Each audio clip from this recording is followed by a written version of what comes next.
Hello, everyone, and welcome to episode 109 of Kouryer Podcasts. Our today's guest is Mr. Gabriel Quinn.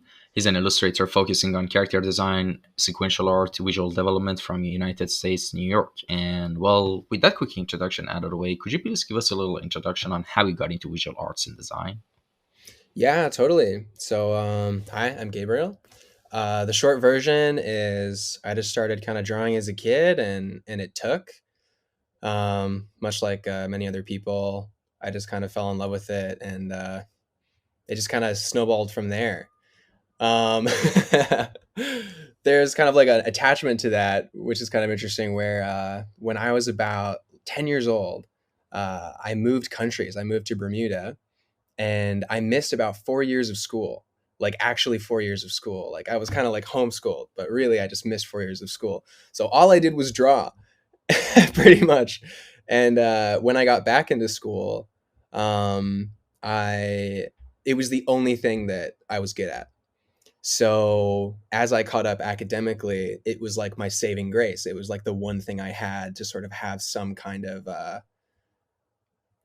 like self-confidence or self-respect, just to know that like this is what I'm doing, this is what I'm working on, this is where like I have advantage. So that was kind of the early spark, and then from there I kind of grew to love it. It grew from like it was kind of like started as a love, and then a mode of survival, and then it blossomed into my passion. I've never, like, out of all the guests I've had some weird stories, but I've never had one that they had missed like 4 years of school, Yeah, which, yeah, man. which I actually argued that might have been good for you, like, for It was, yeah. in the long run, it was, yeah.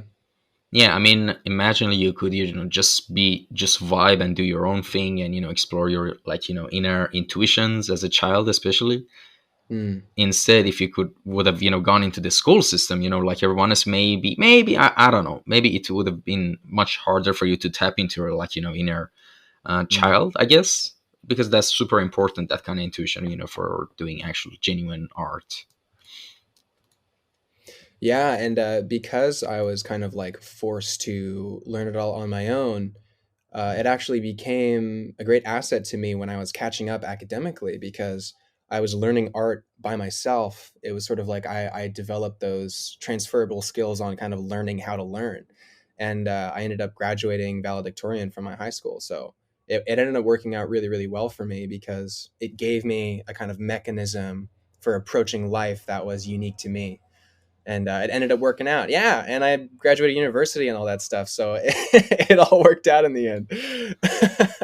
Yeah, and I think Yeah, another important thing I want to touch on about what you said is it also, like, indirectly, like without wanting, you also learned how to learn stuff on yourself, yeah, which is super important critical skill to have, yeah, like, essentially in every aspect of life, which I think that also helped you a lot, because that's not necessarily something like, yeah, you could watch YouTube videos on, like, tips and motivations on how to, get better stuff and grades and all that, but some experiences can't be necessary, like, you could, say it as an advice to someone, but you have to actually go through the motions to actually understand it, like, for example, the thing you just mentioned about, like, learning stuff on your own. yeah, yeah. It's kind of And like you develop a do or die mentality, where it's like, I have to learn this. I'm going to figure this out, and I'm going to find the resources in which can help me do this. yeah, exactly. And Yeah. actually, you mentioned about university, because the next question is kind of like, tied into that. Were you originally studying art and design in the beginning, like when you were in high school and you wanted to go to college, or you were pursuing another career path? Because, as you know, a lot of times, artists have been through this kind of, like, notion that, all right, I'm gonna have art on the side as a hobby, or, like, I don't know, another side gig, but I have to go to, like, study engineering or something else that provides a stability in my life. And what was it like for you? Yeah, it was one of those things where when I finished high school, I kind of vowed to myself, I'm like, I'm not wasting money on university. It's a bad investment. There's no need to do it. I know I'm going to be an artist and blah, blah, blah, blah.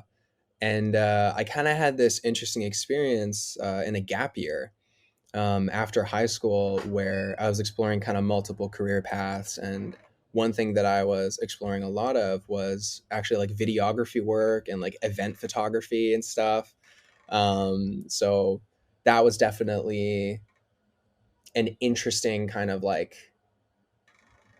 it gave me a lot from a different perspective actually. And it kind of let me know that I actually wanted to go to university because after going through that year of kind of like, I went to British Columbia and California, New York and Canada and like these different places, and I was doing kind of under the table construction work, and I was doing event photography stuff, and I was like selling drawings and paintings. I was like, this is very chaotic. I need focus. So then I decided that I was going to study illustration because it was the most kind of, I guess, career based degree you could get. It's a lot more usable than a fine arts degree. But to what you're saying about kind of going through that rocky road of like, what am I going to do? For me, that showed up in my life kind of as, oh, I should be like a Magic the Gathering card artist, or oh no, that's a bad idea. I should be a character designer for 2D animation, or no, that's a bad idea. I need to do comics and this and that. And do I want to go indie? Am I going to apply for a job inking comics at Dark Horse? Like, what am I going to do? So I kind of had that sort of career dilemma of where people are like, I can't be an artist. I got to study engineering. I'm like, I can't do my own thing. I got to be this for that production company. It's like the same problem in the career, in the artistic career field. So it's like a really interesting, it's going to show up everywhere. But I just knew that I wanted to do art, and I knew I loved it, and I knew that it was my best shot at having a successful career, ironically. So I just went for illustration, and it's worked out really well. All right, and well, that's kind of interesting because in terms of like university and college, a lot of people like they find their niche of art, in middle of like studying something else Mm. completely, And yeah, I Yeah. mean, what's your For opinion me, on it that? was, yeah, it was kind of just like, it was kind of the thing I was best at, Mhm. ironically. Um, yeah, it was one of those things where like, when I wasn't doing well in class, I would just be drawing like in my notebooks and all that stuff. Everyone has that story where it's kind of like, oh, I would just like draw on the margins all the time and blah blah blah, and yeah, my worksheets would be like filled with drawings on every margin and stuff. So for me, like, it was sort of like, I kind of had this realization where it would be stupid for me to do something other than art. And my family had a similar thought as well. Because I come from a family of kind of creatives and artists, I'm very lucky for that. They were very encouraging of me to go into the artistic field that I've chosen to go down, which has been a real blessing. It's interesting, though, how for them, like, success in the creative field appears in a very specific way, and it's hard for me to communicate some of the alternative paths that you can have these days, that they maybe didn't understand from when they were in the industry. Yeah, I mean, exactly. And like, I mean, of course, there's like a couple of months ago, there was this boom of NFTs, and before that, there were what other ways where people like, not aside from Prince and like websites like Society6 and Redbubble and all of that. Like, I'm talking about independent work. How did artists Yeah. independently used to make money? Aside, like, listen, aside from commissions and websites like Redbubble, and well, of course, we're gonna forget NFTs for now. But aside is what were there? Like, do you remember anything? Maybe my brain doesn't work right now. There wasn't a lot. It was, yeah, it was very much, you were at the mercy of, the the kind of the big companies hiring you, for better and for worse, because it was like a beautiful industry and there's a lot of really amazing work going on. But for someone like me, because I know there are alternative options out there, I just know that like I could be much more fulfilled and offer much more value to the world, kind of giving that most authentic offering that I can, rather than trying to fit into an existing system that I'm not very passionate about. And there's people who are far more passionate than I am about going and working for like Ubisoft or whatever it is. I'm not too focused on that personally. And my very good friend, Ahmed Al Duri, who was on your podcast actually, he just launched his painting course, And I remember when he was working on it and he was like, I don't know how this is going to go. I don't know how this is going to go. And he's released basically like, I want to say like the best fundamental digital painting course on the market right now that like anyone can just go take. And, he's able to kind of sustain himself through offering that value to people. And I'm really inspired by that. So I kind of look at what I want to offer in terms of kind of narrative development and stories and kind of like independent comics and stuff. And I really want to, I really want to give that to the world. I want to make people smile. Yeah, I mean, by the way, like before we move on, before I say anything else, shout out to Ahmed Alduri. He's the course Yeah. he talked about is called Med's Map. Yeah. It's an amazing course. I highly recommend anyone who wants to start in digital paint, or maybe you can get it as a gift to someone you know who might want to get into digital art for Christmas. I don't know, like to someone there's so much ideas, and it's only like $300 or something. And wait, you might say, whoa, that's so much and stuff, and I could buy like a graphic card or something. I don't know, but well, I mean, if you compare the value you get out of that course compared to like courses on college and other stuff, it's like 1/20th of the price or something. It's Yeah. way less. It's kind of like cheap, and you can have it for life. We can keep repeating it anytime you want. Yeah. That knowledge is And going to take you far. yeah, exactly.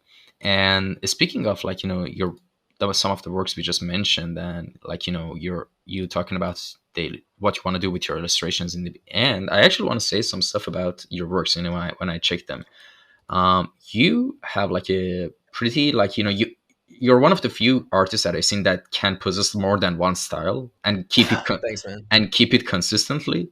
Like Yeah. like you, for example, in your recent illustrations, the style you have, they look really charming, especially for like an animation. Oh man, that means Like a lot. Thank you. honestly, like I want to see like animations in this style in this world. Like Yeah, me too. maybe here's the thing. Here's the thing. I have a suggestion. And by Mhm. the way, to anyone who's listening to the podcast, you could maybe like listen to what I'm saying and see where I'm going with this, because it's actually a good idea in the future for any of you who might want to do the same. Like I think if you do like a 1 minute or 30-second teaser of the animation you want to like produce, it would it has the potential to go viral on internet, on Reddit, on YouTube, and stuff like that. There was another artist on YouTube that I recently found. I think her in her username there was a lemon or something, and she posted like I think a 17 no not 7 1 minute and 17-second animation of one of her upcoming projects, and it just blew up Mhm. because of the unique art style and everything. Yeah.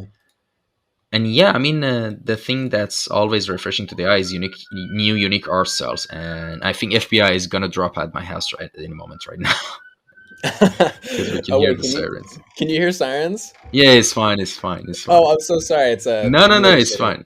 It's yeah, of course, New York City, of course. Yeah, and I think my door is creaking. One sec. Yeah, no worries. And to all the dear listeners who are listening still right now, while he's closing the door and he's back, I was going Oh to wow. mention that behind you is the illustrations of his grandfather, which was a big time illustrator back in the day. And if you zoom in a bit on the video, on the top left of the video, you can see some original Dr. Seuss illustrations. Yep, you can Yeah, see it. He's pointing there's at some it. really cool stuff. Yeah. Yeah, and yeah, I highly recommend you to do some, animation, like short Thank you, animations man. with the same style. Like honestly, like genuinely. Yeah, I actually did a little animation test for one of the Goblin characters actually a while ago. If Oh, you really? scroll down my feed or something, you'll see it. Yeah, yeah, I can try to look. I don't know, Ah, find it, but wait. Oh no, I don't think I can. this one right I think here. I'll check it later because I honestly can't find. All right, I'll check it out later. I got it right But here. Check wait. it out. Oh, nice. Yeah, so that was all in Procreate. So Oh yeah, Procreate is awesome. And another thing I really love from your works is that kid, like he's sitting behind this kind of like on a hovering chair behind kind of bunch of keyboards and screens. yeah. Yeah, that looks cool. And he's also in the next picture is sitting on like a antenna like Yeah, yeah, thing stand. I don't know. yeah. He's fixing something. Yeah, Yeah, I mean, I like the art style of that as well, like the setting of it as well. Thank But you, man. it's kind of like the art style kind of colors is it's kind of interesting. Do you know why? Because the colors remind me of like old European. By old, I Yeah, mean 76's cartoons. yeah, But at the same time, it's like a completely different style and vibe. So it's like Clash yeah. of Worlds a bit. That's exactly what I'm going for. That's like awesome that like you here's the got that. thing, you can get that heart nostalgic, subconscious nostalgic heartwarming feeling out of the colors and style a bit without knowing why, but at the same time you're like, I kind of like the setting, it's kind of sci-fi, it has a unique setting, you got something going, you should really look into it a bit more. Thanks, man. And yeah, I mean, the thing we all talked about, I'm gonna post it in the reel of the, like, of course, all the YouTube, the podcast listeners who also watch the podcast on YouTube, they know that in the video version of the podcast, I have a reel of everyone's work here, like Awesome. and so it got replaced back. So I'm gonna put a bunch of them, in the reel and the ones we just Sweet. talked about. And well, speaking of all these illustrations, your main branch of design, as I said in the introduction, is you're an illustrator. All right, like let's Yes. set aside the correct the specification, but I wanna ask you, like, when you were, of course, starting drawing, you didn't know you want to be necessarily an illustrator, you were just drawing for the Yeah. love of it. Yeah. What made you gravitate towards illustration and not concept art or other stuff? Well, you know, like a part of me maybe wanted to go for a safer career, like in graphic design or something, which is actually a misconception. There's an oversaturation of designers now. Everyone thought it was easier to become a graphic designer, and now there's too many of them. But I was thinking about that, and in that kind of world of design and graphic design, or even doing design for packaging and stuff, it's sort of like art and design as a means of communication for a purpose, and it's trying to affect you in a certain way, kind of from the outside. And what I love about illustration is that it places a little bit more emphasis on narrative, or at least the way that I see it and define it, kind of narrative illustration. It's so rich, and the history is so rich. And when I thought about what I want to bring to the world, I wanted to affect people from within themselves. So, kind of creating a scene, a scenario, you know, creating some kind of narrative moment that would trigger someone from within instead of influencing them from the outside. That's kind of what what what ended up triggering me to go down that career path. Even in the world of kind of concept art, like a lot of guys like me wanted to sort of become concept artists because it's so cool, and it's like you can do guns and swords and dragons and spaceships, and it's like, whoa, it's so cool, and there's a lot of appeal to that. But I sort of had to really be real with myself of what do I actually want to offer the world from my perspective. And it didn't end up being like guns and swords and dragons and spaceships and stuff. It ended up being like I want to bring people alive with these, like taking inspiration from all the awesome Miyazaki films, you know, all the beautiful illustrated children's book throughout history. Like I think it just has a lot of potential to move people. Yeah, exactly. And speaking of Miyazaki, like, regarding this, the last couple of sentences you said, did you know that for the movie Spirited Away, he kind of specifically geared the whole settings towards, like, 10 to 12-year-old girls, like, the amount of, like, that alone is just shows the amount of details and dedication, as an artist, he has towards, the work he's going to put out, so the Mhm. effect that it's going to have, like, that kind of thing is kind of rare, Yeah. you know? Yeah, it's special. And it hits everyone from that perspective. And that kind of key perspective is, I think, creates that magic that everyone loves so much. And it's something that I've always wondered, like, what is it with, it's specifically with Japanese artists in entertainment industry. They're like such, sometimes they geniuses, both in video game design and also animations and art in general. Like, their perspective is way, way, way out of the box sometimes from Mm. the Western kind of art and entertainment industry. I mean, maybe in comparison to, I mean, Hollywood and the the American, which is the North American basically entertainment industry, which is one of the major, um, poles of this whole industry. But compared to that, maybe it's out of the box, but for them that's not. But I think objectively, even speaking, like as a whole, like I don't know if you played any of the Hideo Kojima games, video games. You probably did by the way you just smiled. Unfortunately not, but I am Ah, familiar damn with it! them. I I grew up in the vineyards of California with like nothing. I had like a dirt bike and a sketchbook, and that was it. I was raised by hippies, man, like barely any TV at all. So I missed a lot of the pop culture stuff until Wait, recently, actually. dude, that sounds awesome. Actually, I kind of It wish was I. awesome. It was Yeah, very cool. yeah. Yeah, Damn. Well, I'll will later on touch on that a bit because I'm actually interested. Like yeah, how of was your course. upbringing, if that's okay. And all right, Yeah, of course, so man. yeah, let's get to the next couple of questions first. How does your design process usually go anytime you want to start working on a project? Like, what does the pipeline of your Hmm. work look like? Well, it's only recently gotten good. In the past, I've burned out a lot of projects by trying to jump the gun and try and sort of get it done faster than I'll burn out. Um, so I feel like a lot of us as artists fall into the trap of, maybe I'll just try it and I'll just strike gold, like no research, no thought, like I feel inspired, I'm just going to go for it and just jump in. And I fall into that trap quite a bit where I'm kind of like, okay, it's only, like a 16-page short comic. I can just finish it. And then I just jump in head first. And, a weekend, I'm like, what was I thinking? My storyboards aren't concise. I'm making my life like way more difficult than it has to be, and all that stuff. So my process recently has changed and evolved into like a much, much better system. So one of my greatest recent loves in my life is actually research. So I've been on a big research kick.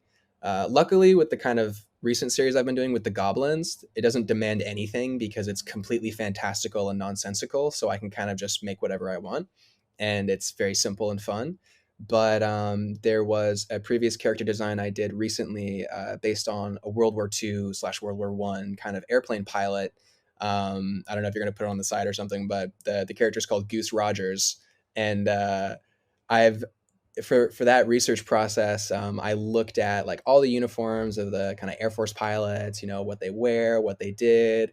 I figured out that like when they were up in the sky, they ate candy to keep their mouth moist so they wouldn't be dry. Like all of this like really really minimal stuff. The design of the goggles. My friends helped me out, actually. My friend gave me that little tidbit about the candy. It's really fun information.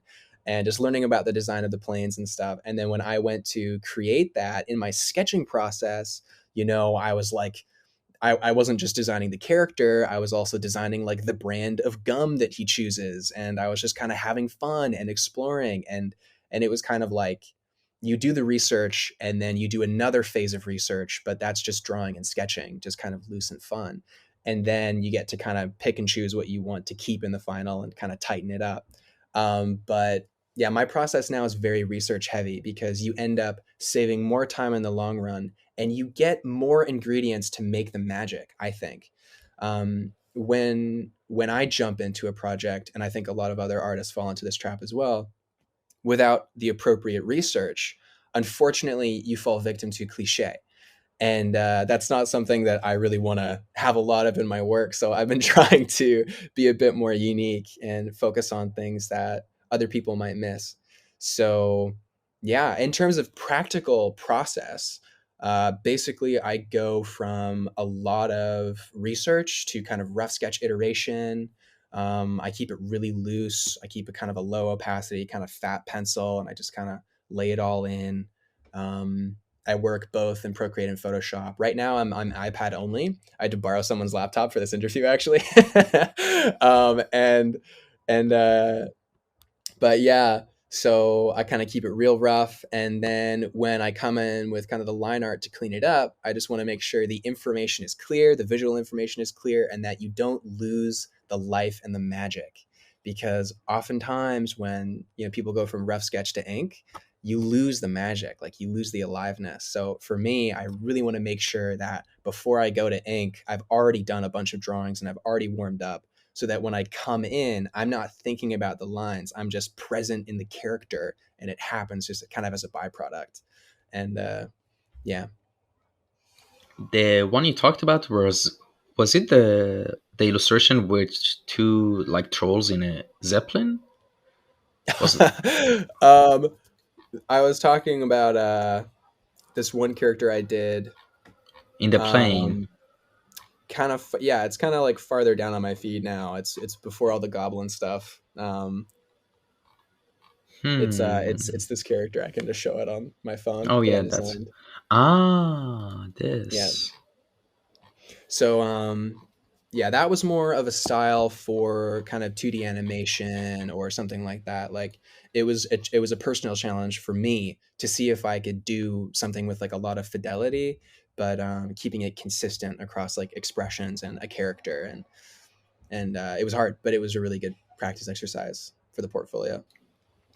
Yeah, totally. And speaking of portfolios and jobs and all that, what is the first art job paycheck you ever got, and what was it for, and Oof. how did you feel at the moment, at the time when you got it? Man, I've got a lot of weird art paychecks. um, the first one I ever got, I think I was 16, and I entered into a emerging artist gallery show, and I went in and I hung a bunch of the art that I made, and a local artist came by and said, "Wow, you have a really great promise. I'm buying this one." And he bought one, and it was kind of this sort of abstracted kind of portrait that I did, and it was it was one of the most important early experiences that I had, which was essentially someone saying, "I believe in you and I'm supporting you." And yeah, that was really special. Um, Outside of that, the kind of art projects I've taken have been super, super diverse. I've done a lot of album covers. I've done a lot of just kind of like canvas paintings for people. More recently, I haven't actually been taking that many commissions, if any. I keep it really slim because I really just want to focus on these projects that I'm working on right now.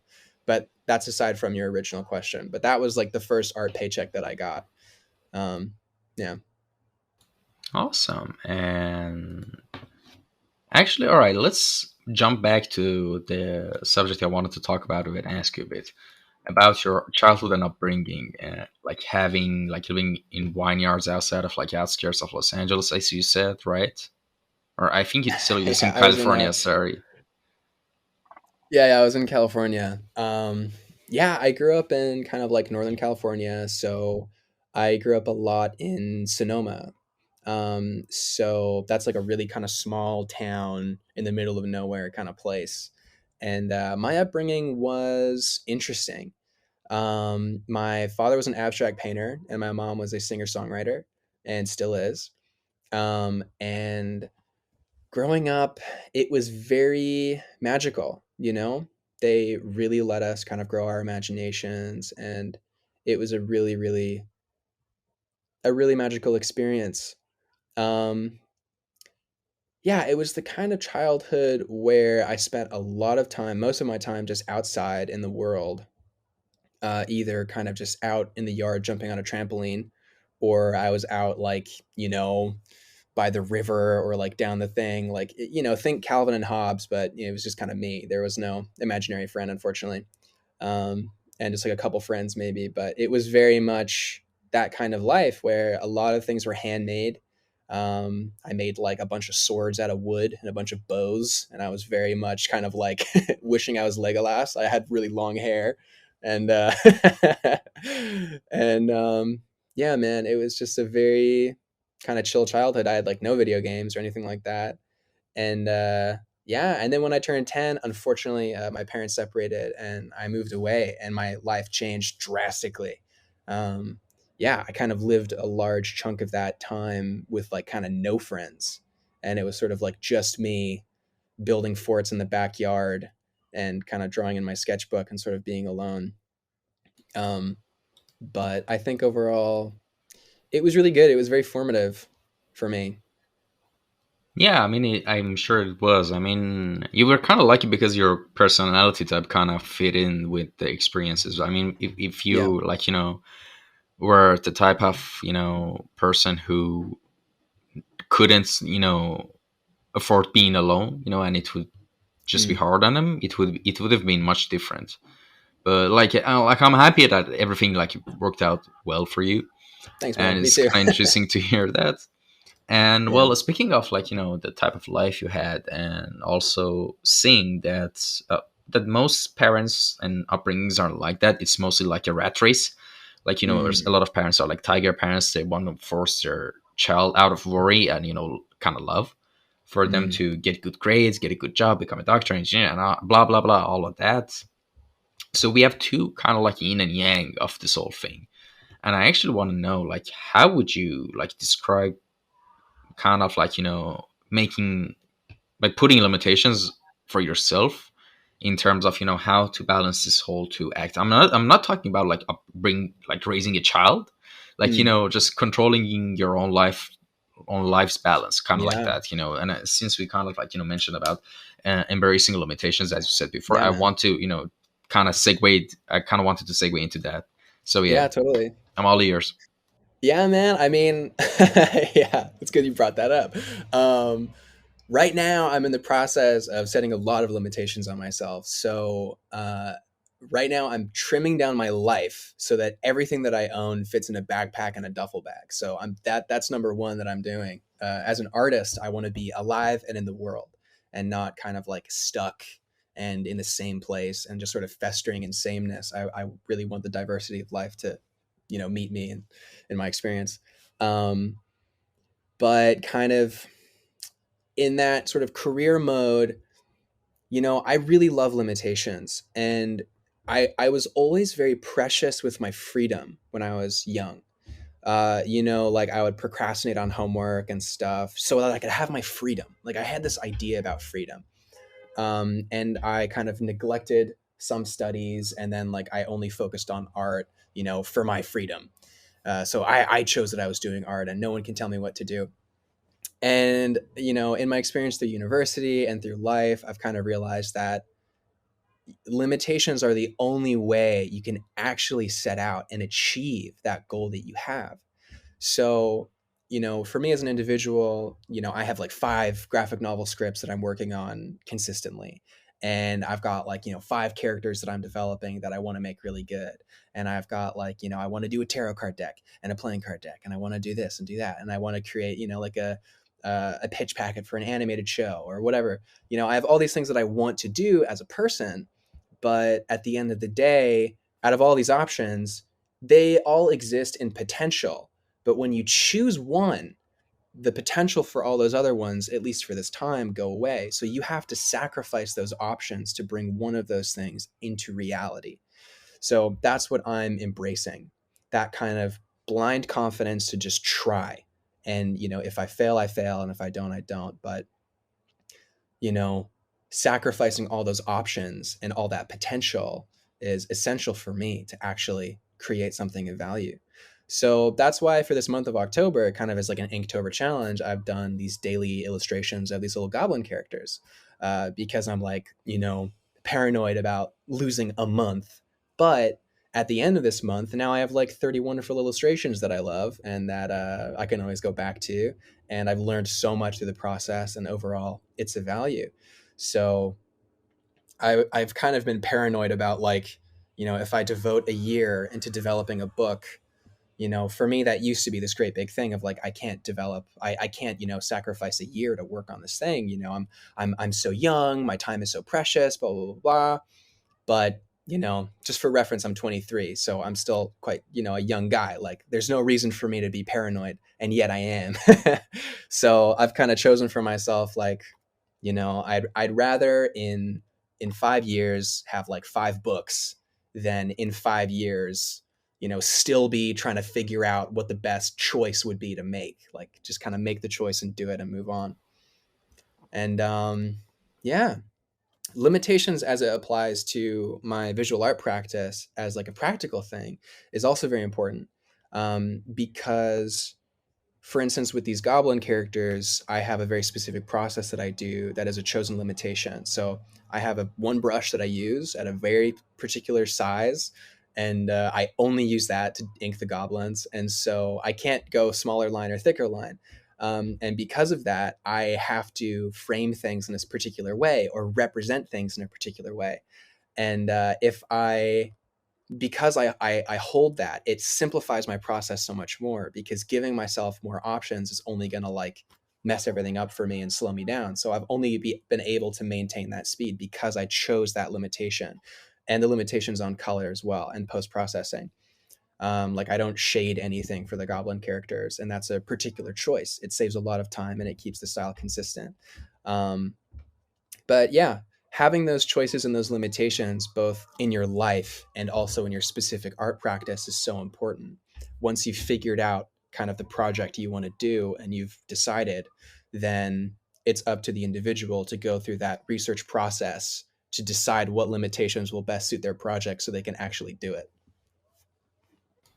Well, that sounds actually kind of like, that actually makes a lot of sense. Like, the thing you said about limitations, especially like, as you said, like something like, Inktober, like putting these challenges for yourself so you could, improve at a niche thing.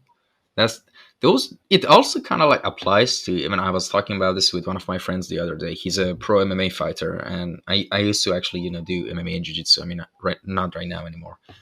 But I was talking with him, and I told him like, doing like drills, especially like for example for vertical jump. No Yeah. one pays attention to stuff like that. Like doing drills, especially like for example um, explosive lateral movements. Like no one pays attention to this niche stuff, but if you do it in the whole picture, it will show its results, like in the Yeah. performance.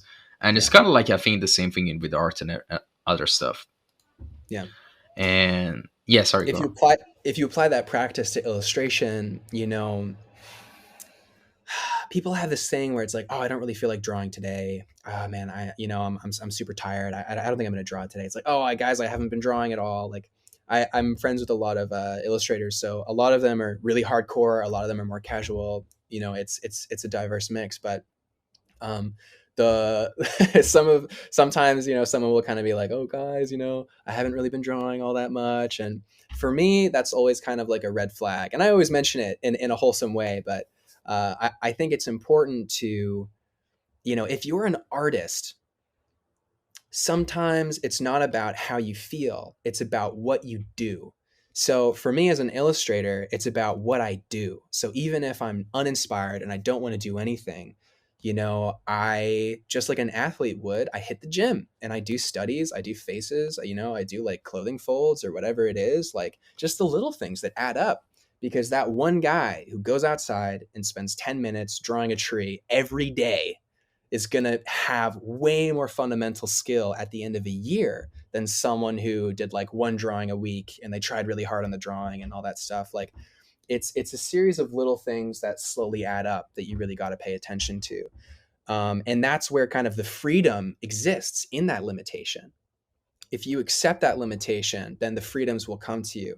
Um, a friend of mine recently asked me about studying anatomy and how they're very unmotivated to study anatomy. And I understand that, because when I was learning anatomy, and I'm still no master at anatomy, but when I was learning kind of the basic stuff from like YouTube, from like Ahmed and Psychra and Cynics and these awesome YouTube guys, um, I had an underlying motivation of like, I want to be able to design characters and I want to be able to create something from nothing. And that's magic to me. That's like a magical thing. And if you want to create something from nothing, like there's like a blood price there that you got to pay. You know what I mean? There's something you have to give up, which is just that little bit of time each day to, humble yourself before this information that will set you free to do this magic. So that's what I really believe. So I really believe in embracing limitations. And yeah, I mean, and do you know the YouTuber and artist Angel Ganev?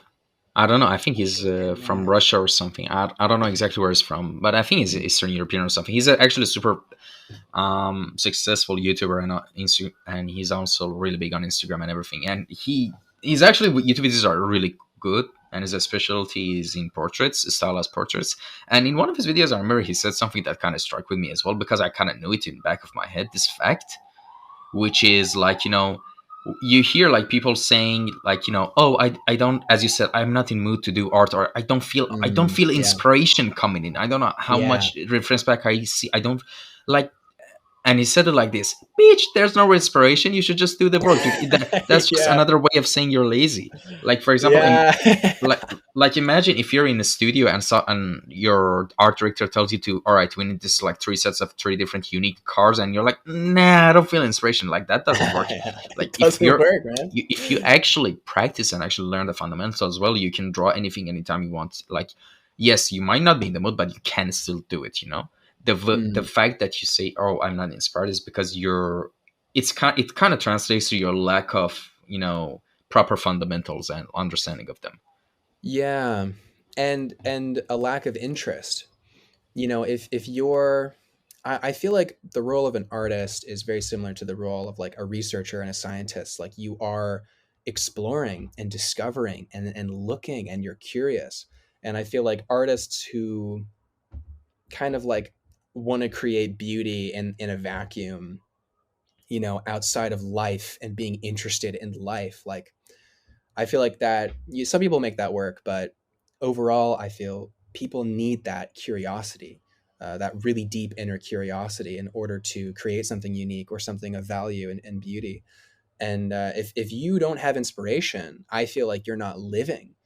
Um, but that's quite a harsh thing to say. So if you're struggling with inspiration, that's okay. Just get out there and get drawing. Yeah, and Yeah. one thing that always, like, helps in general, not just with, coming, I wouldn't say just inspiration, just in general.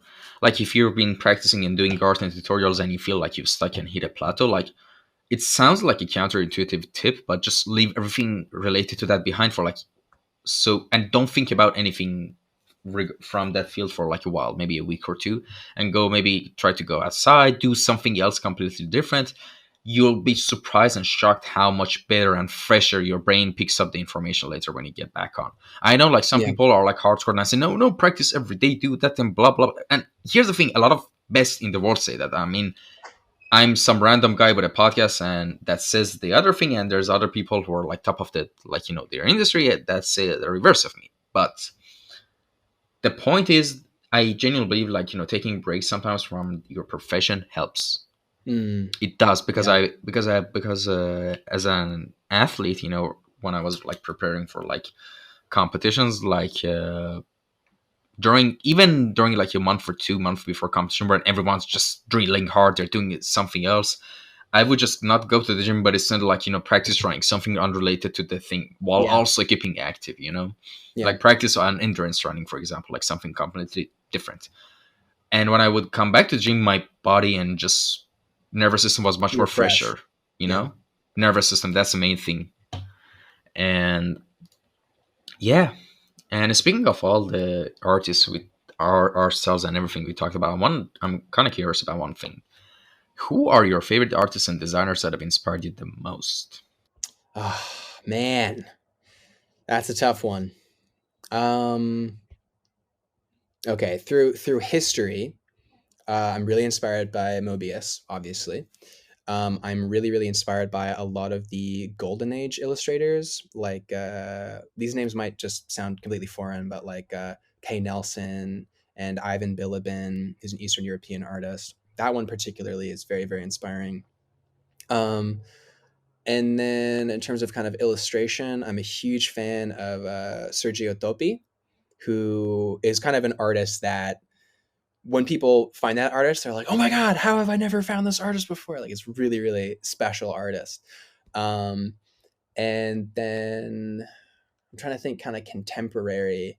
Well, I'm really inspired by my good friend Ahmed Alduri. His work is really special, and his lines and his shape design influence me a lot in how I design. Um, Gosh, I'm trying to think of a more kind of contemporary artist that I'm really, really inspired by. Uh, I mean, Bill Watterson, who did Calvin and Hobbes, that's a huge inspiration for me as well. And that influence shows up in many places for me. Same with Dr. Seuss as well. Um, Do you know? God, it's always when like Yeah, you're thinking so much, but everything's drawing a blank, right? yeah. Don't worry about this too much because that's actually one of the surprisingly one of the hardest questions for guests. Usually, they always say because Yeah, here's the thing: the main reason is because people like for example, you, me, all of us usually remember artists by their art style and works, not necessarily by their names. yeah. That's why. And actually, I was wondering, do you know, based off the taste and artists you just mentioned, do you know Shel Silverstein? I think that's his name. Oh yeah, of course. Love Yeah. Shel Silverstein. Yeah, Was he your inspiration as well? not really inspirational. When I was Mm. younger, looking back, I wasn't a fan of the style, but they affected me. So I have to respect that. I have to respect that even though these illustrations maybe aren't appealing to me, the illustrations work and they're doing the job that they're supposed to do. And I think people forget that a lot. Especially on Instagram, people get very caught up in like, oh, this art style is so good. This art is so good. This is so good. But, it's not really like reaching them, it's not affecting them versus a Shel Silverstein illustration in a book. That might hit you way like in a much greater way than, you know, someone doing a hot girl on Instagram. Yeah, exactly. And Yeah, I've yeah, got I've got hot girl Instagram fatigue. I'm fatigued by all the hot girls on Instagram. I just don't like it anymore. yeah. I mean, it's definitely something that gets a lot of like interaction on social media. But Yeah. yeah, I mean, I get what you're saying. I kind of feel the same. I'm on the same boat as you, to be honest. Like, Yeah. yeah, and I honestly remember when I was a kid, I used to love Silverstein books. They were like translated Yeah. in Iran, if I remember. Yeah, and Jesus, wait, that was a long time ago. We're getting old. We're getting old. Yeah. And yeah, aside from Shel Silverstein, there was this illustrator and a series of books from this German. Oh God, I just remembered it. The German illustrator. There was a three books of a series called in Farsi. If I try to translate the name of it, was me and my father's stories, and the father was like a bald mustache, heavy mustache, and like fat guy, and the kid was just a boy, and it I forgot the name of the guy. I think it was a Jewish German illustrator, but they were super popular as well in Iran. Mm. Like Shel Silverstein, Tintin, Mm. those Oh, stuff. Tintin. Yeah, Yeah.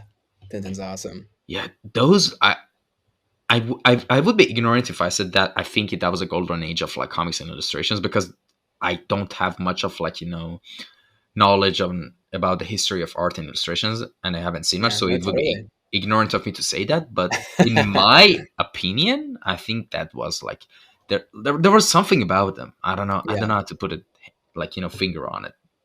Everything right now Yeah. is kind of like at some point you realize there things are so cliche now compared to before. Like Yeah. I don't know how to Yeah. explain it. Like even it gets so rare to see like final arts when it comes to world building and characters and stuff like that that kind of touches you and you Yeah. feel kind of some sort of connection with it. Yeah. Like I don't know, maybe it was just a medium of it because everything is now digital and behind the screen. I don't know, there's so much things to consider, but yeah. Well, there's definitely something to be said about the limitations of print media in the past. If you wanted to bring a book to print, there was such an arduous process.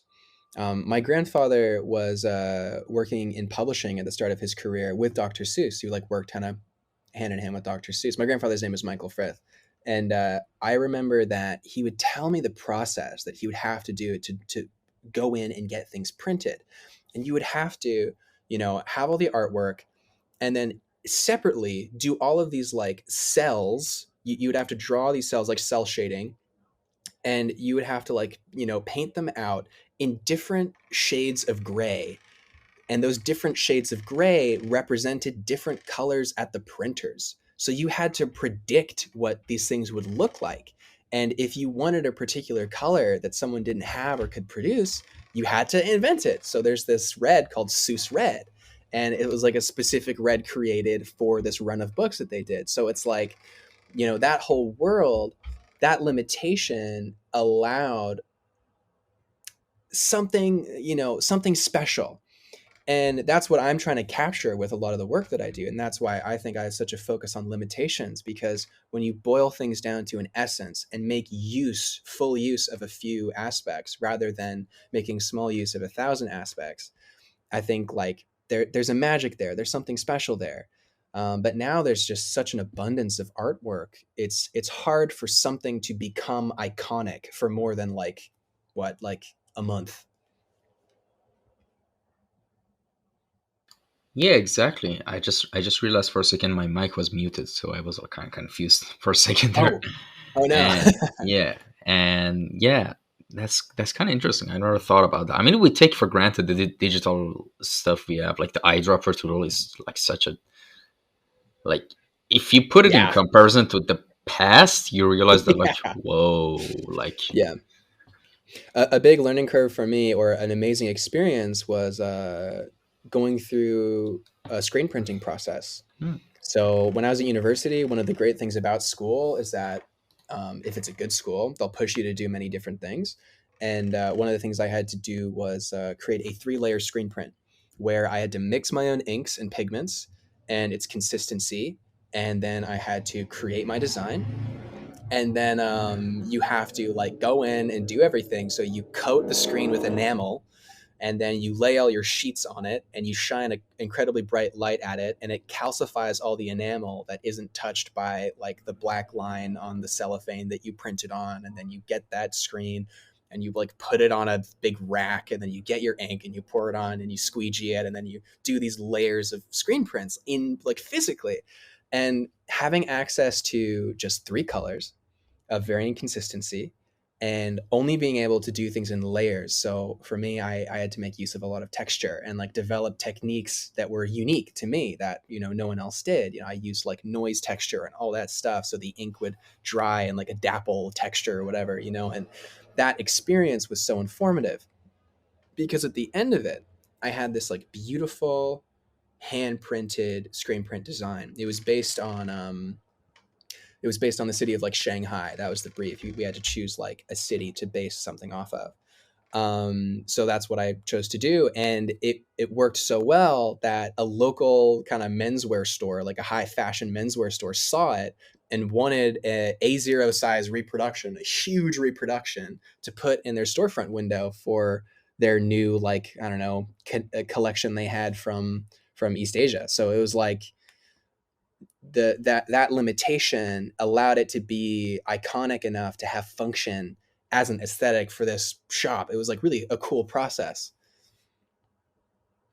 yeah, and I think another method of, like, doing printing illustrations on t-shirts. I think, what was it? I forgot the name, but it had a beautiful name, like Sierra screening, something like that. I don't remember. Silk screen, yeah. Silk screen. Yeah, silk screen printing. That's what it is. It's like this Yeah. screen, and then there's a design on it, and then you like do the thing. Yeah, that's what it is with t-shirts. Same process. Yeah, I mean, I've seen it a couple of times here in Turkey and by some, fashion illustration in studios, and I kind of was like, whoa, I want to do that one day, Yeah, because it's because awesome. because honestly, one of my main things that I genuinely am passionate in love. It's something that made me jump out a bit more than anything.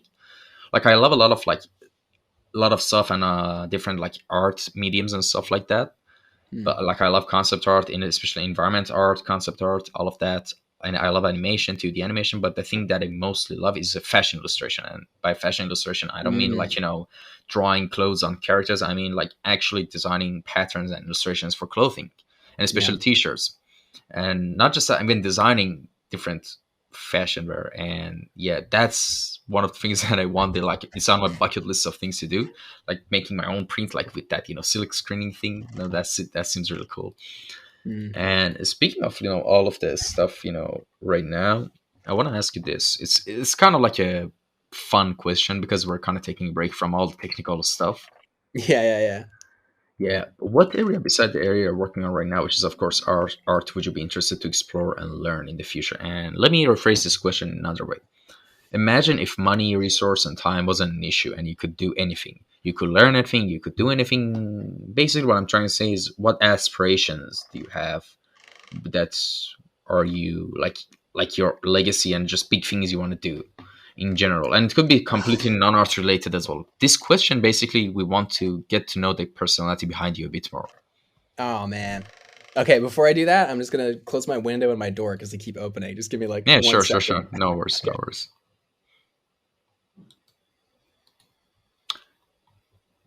And yeah, ladies and gentlemen, I hope you're enjoying this episode.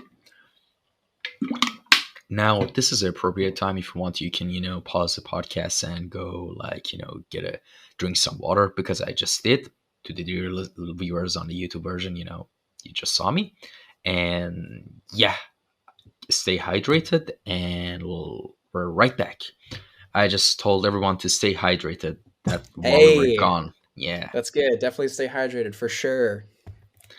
Yeah. And yeah, you were saying?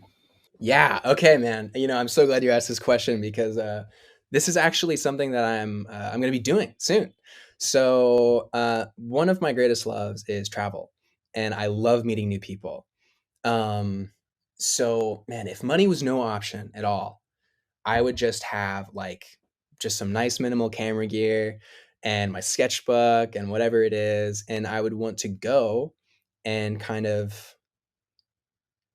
I would love to go visit places and kind of create like kind of editorial small kind of snippets of that place like in illustration and kind of like dramatize things or kind of create little narratives or stories and kind of do like zine publications, about kind of travel.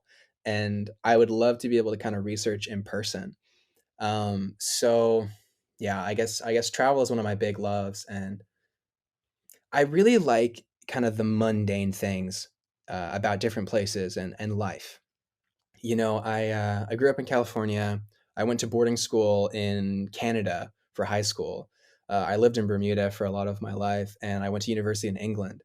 And something I love about living in these different places is that just kind of the life is so different for each family, each place, kind of each region.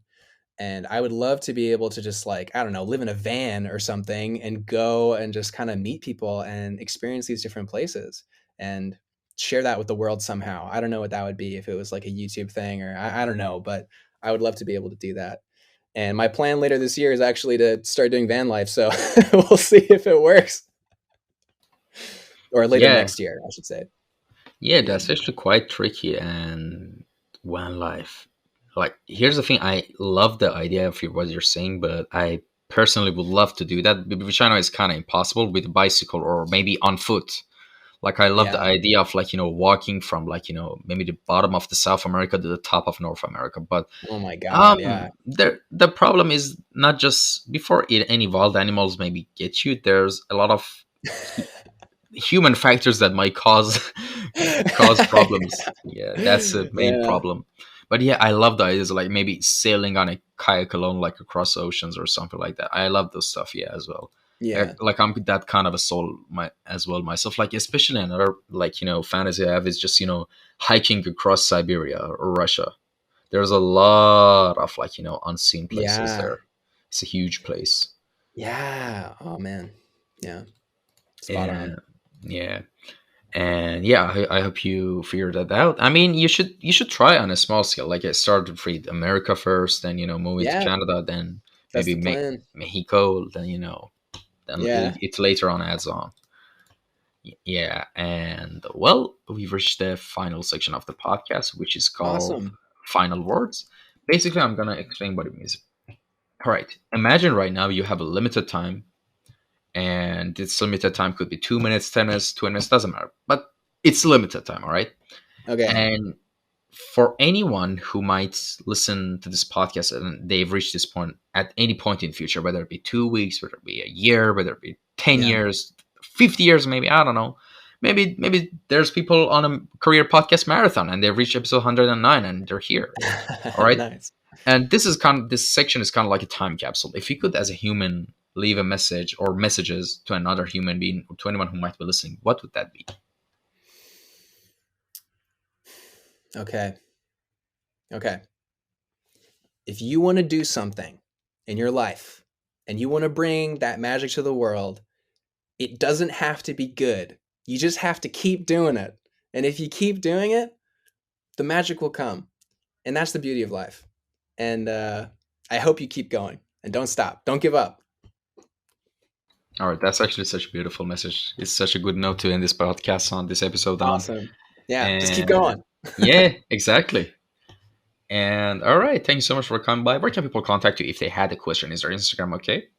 Yeah, Instagram is perfect. Contact me on Instagram, at Clueless Gabriel. It's pretty easy to remember. I'll put that in the caption as well, so it will be much Awesome. easier. Yeah, And yeah, thanks so much for coming by, and thank you to of anyone who course. tuned in and listened to this episode. I hope you all had a fantastic evening or day or night or whatever. I don't know why I even started with evening, whatever. And take care, everyone, and have a good day. Bye.